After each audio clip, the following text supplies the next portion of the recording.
Hi, Michael Force here with Rise Digital Marketing Mastery course. We are on lesson number 6 here. Lesson number 6 is going to really be the sales detective, so to speak.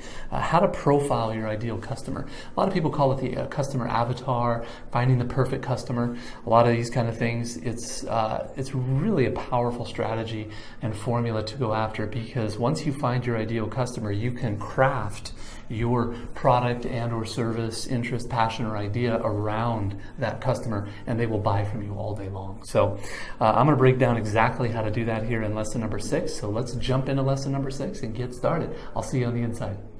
Hello, Michael Force here again. Welcome to lesson number 6, the sales detective, how to profile your ideal customer. Part of the Rise Digital Marketing Mastery course here. Let's jump right into it. Creating your first customer avatar, really. Now, hopefully you've noticed we started out with a general perspective of marketing, and little by little we're becoming more and more specific. Basically, we started out with the most general view that we could take, which related to the perspectives and mindsets of marketing. We then narrowed it down to marketing psychology and learned about how humans think, how they behave, and how they have certain needs to fulfill and how they make decisions. Now we're going to talk about marketing strategies, and this will actually be our bridge into the real world, where we're going to start learning techniques that can apply to actually create the marketing communications, documents, videos, designs, messages that will attract and convert our prospects into loyal customers. The strategies that we're going to be using here are some of the most important techniques that I've personally developed and used to expand and grow all of my businesses. In these next few lessons, we're going to be doing things like creating our customer avatar. We're also going to become very specific about what our customers need, how they communicate, and what words they use. And then towards the end of this program, we're going to get into marketing action steps, which relate to learning about how to build specific marketing campaigns, marketing pieces, sales letters, videos, websites, and more.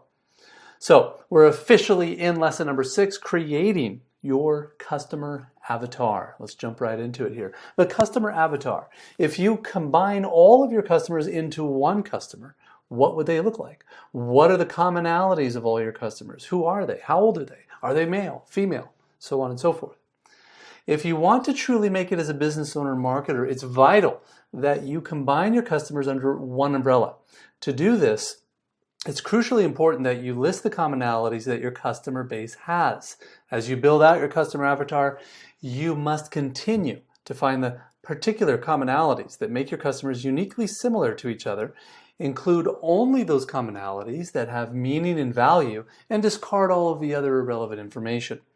I first started teaching the concept of customer avatar in my trainings years ago, which is at a very high stage with some of my more advanced students. I did this training for business owners and entrepreneurs that wanted to learn how to grow and expand their businesses from a little tiny startup to the 10, 6, 7, and 8 figure level and beyond. Now, this program that I had and that I trained on was very expensive, $10,000 to attend the live training, but this was a highly compelling, effective, and unique strategy to create the customer avatar and then use it as a tool to create fully effective and highly efficient marketing campaigns. The customer avatar was a real innovation to many business owners and operators. Folks really seemed to like the training, and they got a lot of value out of it, and I keep hearing over and over from all of those people, even to this day. This is one of the most valuable marketing tools that people have learned from me. So how exactly do we go about creating our customer avatar? Well, in creating your avatar, what I'd like to do is first imagine that you've taken all of your customers, all of your prospective customers, and thrown them into the room. Let's say there are 1 million of them, and you could put them together in this room, and you could take all of the things they have in common that is unique to all of them and make them good customers for your product and service. And let's say you could combine just those unique aspects of your customers together into one person that would act as a sort of face or avatar to be your ideal customer. What would your ideal customer look like? This person, this ideal customer, this customer avatar. Now keep in mind, we're only targeting those aspects of your customers, those parts of them like their traits and their demographic and psychological commonalities, as well as only the traits that make a difference. So, you put 100 humans in a room and you say, okay, what do these people have in common? You could be thinking of it in a highly general saying, well, these 100 people all have skin. But let's say that I'm creating a product to teach people how to lose 20 pounds of belly fat and said, okay, well, what do these 100 people have in common that is relevant, unique, and important? And you might say, well, they have between 15 and 30 pounds of belly fat, and 85% of them are female, and over 80% of them are past age 40. Okay, now you're getting to commonalities that matter, identifying unique characteristics that make a difference. Another way to think about it is to imagine that you've made a list of different traits that human beings could have, just 100. And we humans have a lot more than 100, but let's just say that we kept that list to 100. Was the idealized customer male or female? Was he or she an adult, child, or adolescent? Were they under 21 or over 21? Do they have a college education or not? Are they happy or sad? Do they have high self-esteem or low self-esteem? Do they have a high IQ or a low IQ? Do they have income over $50,000 a year or under $50,000 a year? We could start going through all the list of all these things that are typical of humans, and then we could break them out into groups. For example, let's say that we came up with 100 of these various characteristics, and maybe we made a big grid, almost likely we're making a giant spreadsheet, if you will, and we listed them all the way down the side. We made hundreds of rows with these hundreds of characteristics. And then what we did is we took our 100 people that we had in a room and we listed them across the top. And we went down the list and we made an X where each of these people had one of these characteristics. So maybe person number 1 is an adult, so we put an X in the adult category. And maybe they made more than $50,000 a year, so we put an X in the more than $50,000 a year category, and so on. So we have this big spreadsheet that you're able to look at, and from the spreadsheet, from the X's in the grid, you're able to see what these 100 people have in common. Now, if you have 100 people and 100 characteristics, this would be exactly 10,000 boxes on the spreadsheet. That's definitely a bit intimidating, but that's absolutely nothing compared to 1,000,000 people that you might be looking at. You also might be looking at thousands upon thousands of potential characteristics because we humans have all kinds of unique features, such as eye color, mentality, IQ, strength, social class, unique fantasies and desires, and whether our fantasy is to be a higher status person or whether our fantasy is to be someone that is loved or admired by people.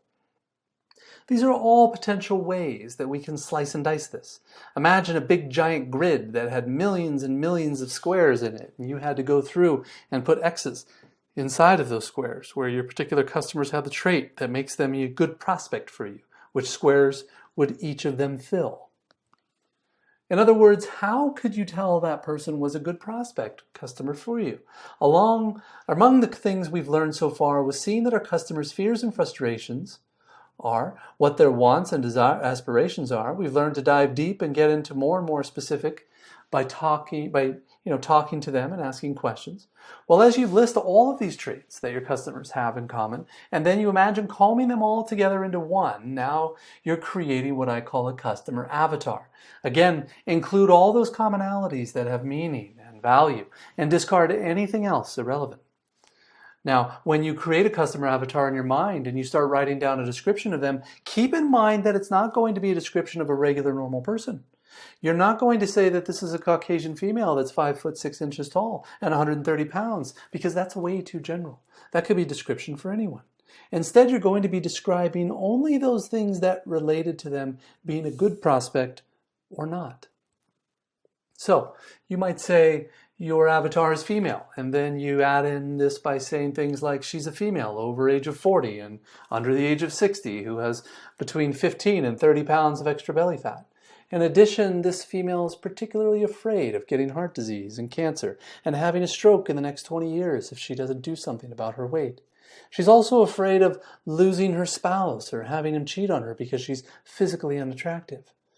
Okay, now we're starting to get into more specific fears and frustrations as well as one's aspirations if you list out all 20 or 30 of these. You're going to create a character or an avatar that's a really interesting and unique person to talk to. Now here's the key. As you build out your customer avatar, you should start to add very specific and meaningful characteristics that can be physical, emotional, or mental. They can be fears, frustrations, and fantasies, among others. If your marketing campaigns, marketing pieces, and ultimately all of your marketing communications, you only want to talk to these characteristics. So for example, if you have a woman who's been the age between the age of 40 and 60, and she has 15 to 30 pounds of belly fat, you're not going to want to talk to all other people. You're not going to want to talk to men. You're not going to want to talk about driving to the store or talk about football. What you want to talk about is what it's like to be a woman between the age of 40 and 60 who has 15 to 30 pounds of belly fat. You're only going to want to communicate on those channels that are meaningful and unique to your customer avatar. Now, as you continue building your customer avatar, you'll add more and more specifics. You'll interview your customers and find more and more commonalities. And you'll get so clear about your customer avatar that you'll start thinking of them as a real person. I even recommend that you give them a name. In fact, I do this very often when creating my avatars. And once you've got your avatar to the point where you can see them as a person, where you've given them a name, and where they have enough commonalities that you can see, you must begin to talk only on those channels that appeal to your avatar.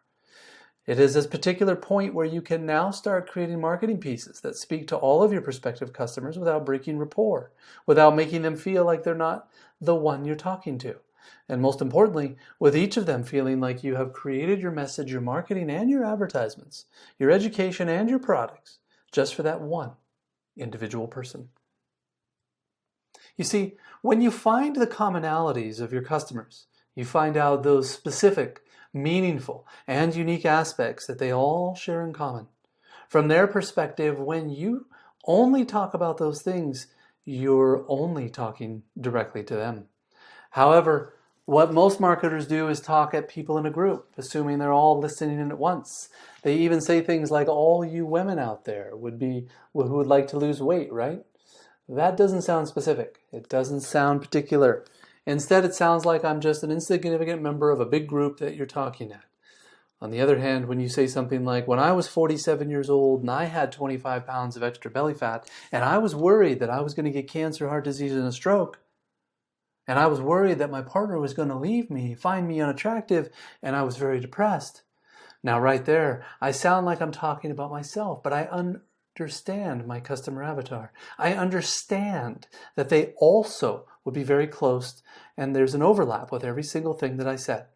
The more things that I say, the more they're going to say that sounds just like the person is talking about me. They sound like me, and it sounds like it was made just for them. So build your customer avatar and go deep, and then go even deeper. So let's talk about the voice of your customer. Different people have different ways of communicating with each other by using different languages. Here I don't mean languages like English, French, Spanish, or German. What I mean by different ways of communicating, for example, computer geeks communicate differently from fashionistas who communicate differently from car guys. So what's the voice of your customer? Your avatar's unique language. Again, not their language in their common tongue. Down at the ground level, your customers are using very specific words and phrases and have unique value to them in the context of their distinct needs. Pay attention, listen carefully, and reflect regularly to pinpoint these power words and phrases to use when creating your marketing campaigns. And ultimately, what you want to do is create a dialogue with your customer avatar. As you develop your marketing campaigns, as you initiate a mental dialogue with your customer avatar, mentally connect and them on a human level and talk to them like you would talk to a friend. Now, hopefully you can see what's going on here. What I'm going to try to suggest is that most marketing is broadcast, like someone is standing at the top of a hill, yelling at the top of their lungs, saying, I've got good stuff, come and buy it. My stuff is really great, and you should invest in it. My products are high quality, so you should come and give me your money for them. And this is what it sounds like to most people. It goes in one ear and out the other. Most signs that businesses put up outside, most websites, most television ads, we don't even hear them. They just look like visual, auditory, and mental clutter to us. We ignore them. On the other hand, if you can figure out a way to identify who your customer is specifically, then you'll be able to figure out their fears and their frustrations on an individual and wholly personal level. You can climb inside of them, knowing what it's like to be in their shoes, to the point where you actually start feeling the feelings they have and making the pictures they make. You can get into their unique language because you've listened to them. You've talked to them, and you've learned the words and phrases they use when they describe their fears, frustrations, wants, and aspirations. Instead of just being another annoying marketer or salesperson who's trying to get them to buy something that they don't need, who's trying to sell them something that's being sold to everyone else, you start to sound like a trusted advisor, like a colleague or a friend who truly understands them. You sound like you're entering into the conversation that they're already having inside their own mind. And the furthest extent that you take this is when you actually script out the dialogue that you have with the customer. You script out what it would be like to sit down and have a conversation with them on a human level and talk to them and have them talk to you like they would talk to a friend. And when you've done the reflection and research to understand how human psychology works, when you've interacted with your customers, you've practiced in your mind to step in their own shoes and to imagine what it's like to be one of them. That's where the power resides. When you've learned the words, the phrases, and the commonalities they have, when you've connected all the dots and you've actually created an image or customer avatar that represents those unique needs, those unique fears and frustrations and wants and aspirations that your customer has, then you can literally create a conversation with them that feels and sounds to them like it's truly personal. And doing this is incredibly powerful and influential. So let's do an exercise and create your customer avatar. Take out a pen and paper. In order to best persuade a large number of people to buy your product or service, you must develop a voice or communication style sequence that speaks to each prospective customer in a personally motivating way. Start by creating a customer avatar or mental image of a person is a combination of those highly individualized characteristics that make up your ideal prospective customer. Then script the communication sequence with them from the customer's point of view. Again, to emphasize from their point of view, not from yours. So let's go ahead and answer these three questions. What are the defining characteristics of your prospective customer, with focus on those characteristics specific to this group? Next, what are the common themes, stories, and phrases that your customer uses to describe their challenge and a solution, with a particular focus on the emotional hot buttons, or those words, phrases, stories, and fantasies that have a lot of meaning? And finally, if you have a script if you had to script out your dialogue with your customer avatar from the very first meeting all the way to the first purchase, how would it go? Pretend you're sitting down, interacting with your idealized customer, your avatar, and pretend they were describing things from their own perspective. How would this particular interaction go that led from the first meeting all the way to the purchase? Complete these three questions, create your customer avatar, draft your dialogue script, and then I will see you in the next lesson.